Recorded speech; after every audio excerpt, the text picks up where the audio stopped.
Hi guys, welcome back to our YouTube channel, a safe haven where you can talk about your hair. It's me, Crystal here, the hairdresser, and today we have the amazing, the fabulous, our resident trichologist today, the Miss Nicola Smart. I love that. Can I come back next week? Of course you can. Hi, my name's Nicola. I am a consultant trichologist at Smart Hair Clinic, and I work alongside Crystal. Wait, I'm gonna stick her Instagram handle here. Thank and you. then you can follow, and then if you have any inquiries, you can get in touch, yeah. DM me, email, yeah. all of that good stuff, call. So yeah, trichology is a specialism. It's focused on hair and scalp issues, science around hair and scalp. If you think of dermatology kind of being the umbrella focused on skin, we sit underneath that as a real sort of niche. So everything pertaining to your hair and scalp issues are what we largely focus on. And you would come and see someone like me if you are experiencing any form of shedding, excessive shedding, what you'd consider excessive shedding, itching scalp, burning scalps, tingling scalps, anything that feels kind of awry. We do see clients around sort of, hair care issues and that sort of thing. But I do encourage people to see their hairdressers because they're the ones that see you all the time. They know your hair, and they recognise changes often as well. So that's me in a nutshell. So often when people talk about growth, it's really far more simple, in my opinion, than it generally is, if you know what I mean. So they're often doing a lot more than they probably need to. I think cleansing your hair, keeping it moisturised, and leaving it alone, is actually pretty good. Are the ways to grow and maintain the hair that you're growing. But we're excited, we're loving our natural hair as a community, and we want to do all that we can to make sure it's in a place where it's moisturized and it feels and it's happy. And I think in aiming for that, we're using all kinds of products, multiple products, multiple processes, and that could be counterintuitive or counterproductive. I think sometimes just doing way too much. In the process of hair growth, I think. I think, should I just address the edges question? Please. I didn't even do that, didn't I? Not really. It's fine. We'll get there.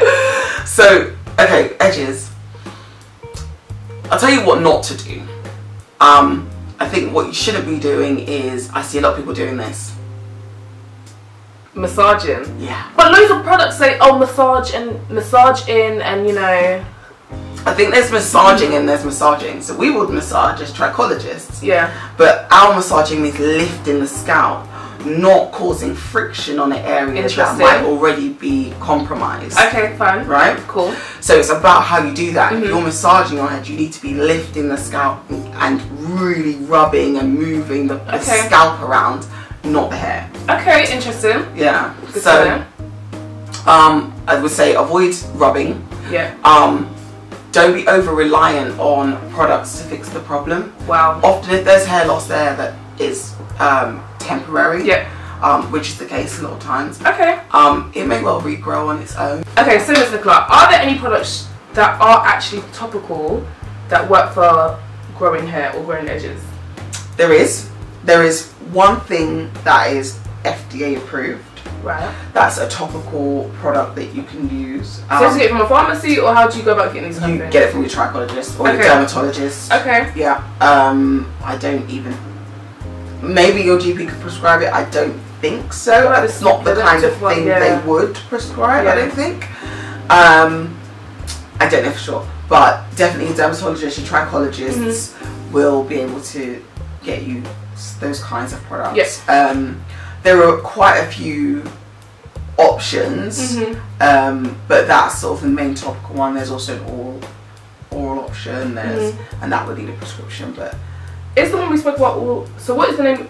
Is there an ingredient, or is it what is it? That's the so what we spoke about. That's the active ingredient. Oh, okay, fine. We're not talking about the part.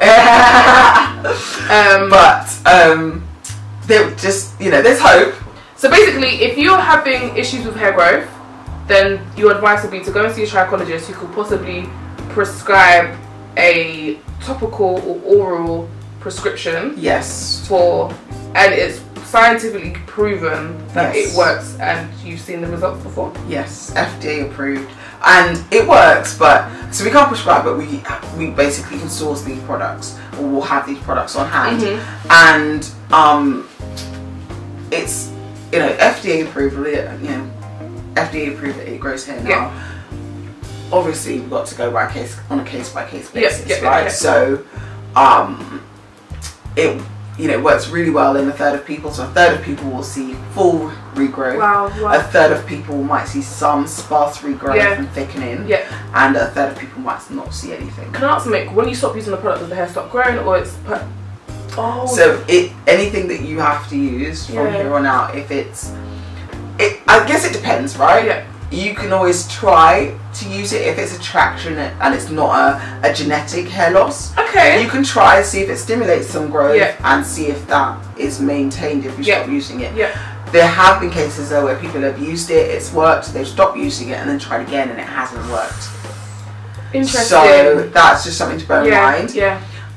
Also, there's shedding that goes along with that. So sometimes, when you first start using it, there's a big shed that might happen, which is just essentially them making way for new hair, thicker strands to come through.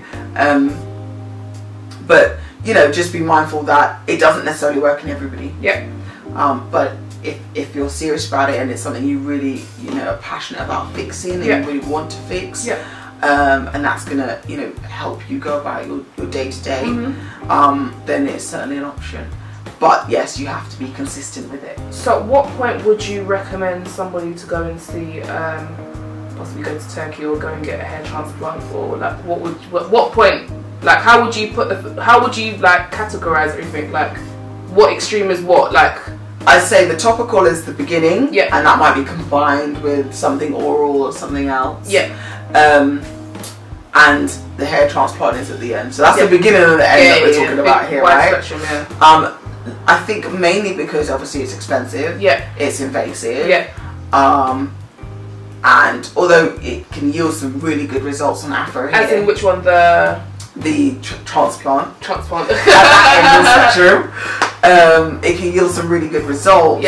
I think just it's quite a big thing. Big step to take. So I think you kind of want to try some other things before you get to that stage. Also, if it's a genetic hair loss, you've got to think that. What would you consider genetic? So a female pattern or male pattern hair loss.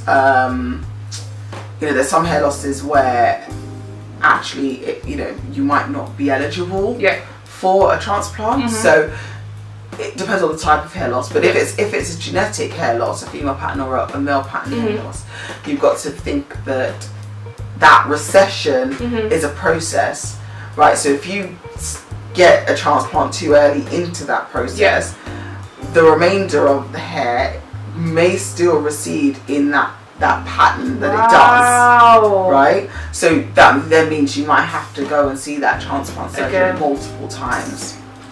So there's pros and cons to weigh up with everything. You start at that end and you use your topical product, but that's consistent day in day out for however many years. And then at the other end it's expensive, it's invasive, and you might have to do it more than once. So but you get the results that you want. So I think that's good to know, because I think I've always been like, you can't. I've always kind of thought that there's not just a cream you can put on and it makes your hair grow. There is, but there are side effects. There are what we call contraindications. So if you're suffering from certain things, we wouldn't advise that you use it. Which is why I'm not saying the name, because I don't want anyone to go and find the ingredient, just slap it on their head. But there are options. There's hope. There's hope. Hope. Yeah, the idea that because that person has long hair, they automatically know what they're talking about is flawed. Listen to your own hair. Yes. I'm not saying black hair can't grow, because obviously all hair grows. But you've also got to look to the family, right? Look to your moms and aunties and sisters. You know, has the hair plateaued at a certain point? Has, you know, is it not generally reaching past a certain point? That doesn't mean nurture might not take them further, but it's always, I think it's a key barometer, it's a key a place to start. Yeah, exactly. Okay. Exactly. And in that process, don't neglect the health of your hair for that length. Guys, thank you so much for tuning in today. We hope to see you on another Sunday. But before you do leave, don't forget to like, share, comment and subscribe. But also, Nicola, if anyone wants to get hold of you, how do they do so? Check my website, www.smarthairclinic.co.uk. And what else? Email info@smarthairclinic.co.uk. And? Yes. Instagram @smarthairclinic. We'll leave a number below as well. Yes, I'll put all your details below as well so people can always find you. So have a great Sunday, everyone, and take care. We'll see you soon. Bye.